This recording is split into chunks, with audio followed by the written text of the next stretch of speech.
โอเคဒီတစ်ခါမှာတော့ကျွန်တော်ကဒီ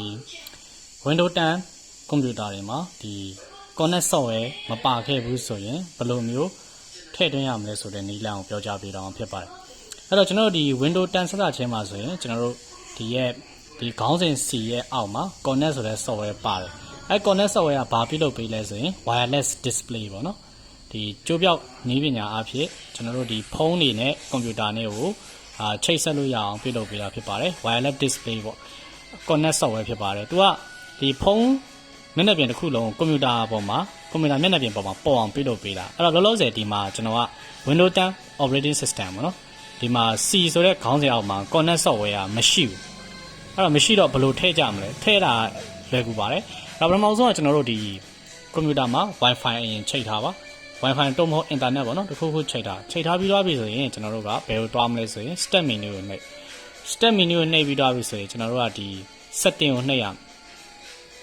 setting ကိုနှိပ်ပြီးသွားပြီဆိုတော့ဒီမှာကျွန်တော် system ဆိုတာရှိတယ်အဲ့ system ကိုထပ်နှိပ်ရမယ် system ကိုထပ်နှိပ်ပြီးတော့ကျွန်တော်ဒီဘယ်ဘက်ချမ်းမှာပေါ့နော်ဘယ်ဘက်ချမ်းအောက်ဘက်ကိုတွားလိုက်တဲ့အခါမှာဘာရှိလဲဆိုတော့ sharing projecting to this PC ဆိုတာရှိရအဲ့ရဲ့စာတန်းလေးကို close နှိပ်လိုက်အဲ့စာတန်းလေး clone နှိပ်လိုက်ရင်ကျွန်တော်ဒီညာဘက်ချမ်းမှာ wireless display ဆိုပြီးမှ optional feature ဆိုတဲ့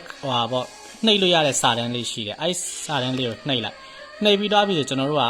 အတစ်ထည့်ရမှာဖြစ်တဲ့အတွက်ဒီ app feature ကိုထပ်နှိပ်ပြီးသွားရင်ဒီအောက်ဘက်မှာဘာရှိလဲဆိုတော့ wireless display ဆိုတာရှိတယ်အဲ့ဒါလေးကိုထည့်ပေးရမယ်ဒီမှာပေါ့နော် wireless display အဲ့ကောင်လေးကိုအမှန်ချစ် wireless display အဲ့ဒါလေးအမှန်ချစ်ပြီး install ဆိုတာနှိပ်လိုက်ဒါဆိုရင်တို့ကဒီမှာ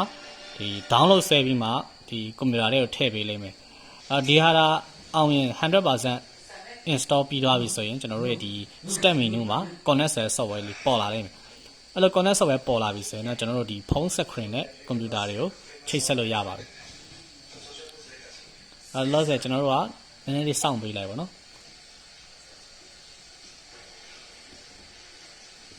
အဲ့ဒါလေးတွားနေတော့မှကျွန်တော်ရဲ့ channel လေးတစ်ချက်မိတ်ဆက်ပေးမယ်ကျွန်တော်ရဲ့ YouTube channel ရှိပါတယ်အဲ့မှာနည်းပညာတွေကိုကျွန်တော်ကွန်ပျူတာနဲ့ပတ်သက်တဲ့နည်းပညာပေါ့နော်ဖုန်းနဲ့ပတ်သက်တဲ့နည်းပညာတွေကျွန်တော်တင်ပေးနေပါတယ်လောဆယ်ကျွန်တော်ပထမ channel က Transan ဖြစ်ပါတယ် DRONSA and Transan အနာခေါက်လိုက်ပါနော်အနာခေါက်တဲ့ကလောဆယ်နာမည်ကတော့ပြင်ထားတယ်ပေါ့နော်ဒီမှာအပေါ်ဆုံးက Santit ဦးပေါ့အဲ့ရဲ့ channel လေးဖြစ်ပါတယ်ဒီ channel မှာကျွန်တော်တို့ဒီကွန်ပျူတာတွေဖုန်းတွေနဲ့ဆက်တဲ့နည်းပညာနဲ့ဆက်တဲ့ဗီဒီယိုတွေတင်ကြားပေးပါတယ်ဗီဒီယိုတွေအများကြီးပေါ့နော် programming တွေအစားနော်ဒီ hacking နဲ့ဆိုင်တာတွေရောပေါ့နော်ကျွန်တော်တင်ကြားပေးပါတယ်ဒီ playlist မှာတော့ကျွန်တော်မိတ်ဆွေတို့လိုက်ပေါ့ဘာလုပ်ပေးထားလဲဆိုရင်ကျွန်တော်တက်ဆိုင်ရာလေးတွေအစုဖွဲ့ပေးထားပါတယ်ဟိုမှာ Mac OS နဲ့ပတ်သက် Mac OS ပေါ့ YouTube ပတ်စံရှာနဲ့ပတ်သက် YouTube ပတ်စံရှာပေါ့အဲ့လိုမျိုးတင်ကြားပေးထားပါတယ်အဲ့ဒါအပြင်ကျွန်တော်ရဲ့နောက်ထပ် channel တစ်ခုရှိပါသေးတယ်အဲ့ဒါကတော့ဘာလဲဆိုရင် TITU ပဲဖြစ်ပါတယ်TITU ဆိုရှာလိုက်ပေါ့နော်ဘယ်တော့လဲရှာတွေ့မှာမဟုတ်ဘူးရှာတွေ့မှာမဟုတ်တဲ့အတွက်ကျွန်တော်တို့ကဘယ်လိုရှာရမလဲဆိုရင်ကျွန်တော်ရဲ့ခုနကဒီ channel ကနေတစ်ဆင့်တွားလို့ရတယ်ခုန channel ကနေတစ်ဆင့်ဘယ်လိုတွားမလဲဆိုကျွန်တော်ရဲ့ဒီ channel လေးကိုဝင်ပြီးတော့ရင်ဒီမှာ channel ဆိုတာရှိတယ်အဲ့ဒါကိုထပ်နှိပ်လိုက်ဒီမှာ TID ဆိုတာရှိတယ်အဲ့ဒါကိုထပ်နှိပ်ပေါ့နော်အဲ့လိုနှိပ်တဲ့အခါဒီ channel ကလည်းကျွန်တော် channel မှာပဲဒီ channel မှာကျတော့ကျွန်တော်လောလောဆယ်ဘာတွေတင်ပေးပြီးလဲဆိုရင်ပေါ့ဒီ page maker 7.0 ပေါ့နော်ကျွန်တော်စာရိုက်ပေါ့နော်ဖိတ်စာတွေဒီစာအုပ်တွေထုတ်တဲ့အခါမှာအသုံးပြုတဲ့ software Adobe PageMaker အစအဆုံး free တင်ကြားပေးထားပါတယ်ဗီဒီယို24ပို့ရှိတယ်ပြီးကြရင်ကျွန်တော်ဒီကွန်ပျူတာအသုံးပြုနေ Windows 8.1 Pro အသုံးပြုနေဒါကိုလည်းကျွန်တော်ဒီမှာအစအဆုံး84ပုတ်ပေါ့နော်အစအဆုံးအသေးစိတ်တင်ကြားပေးထားဖြစ်ပါတယ်အဲ့တော့ကျွန်တော်ရဲ့ဒီရဲ့ TNDU channel မှာလည်းလာရောက်လေ့လာလို့ရပါတယ်ပြီးကြရင်ကျွန်တော်ရဲ့ခုန channel ဖြစ်တဲ့ဒီခုန channel ဖြစ်တဲ့ဒီပေါ့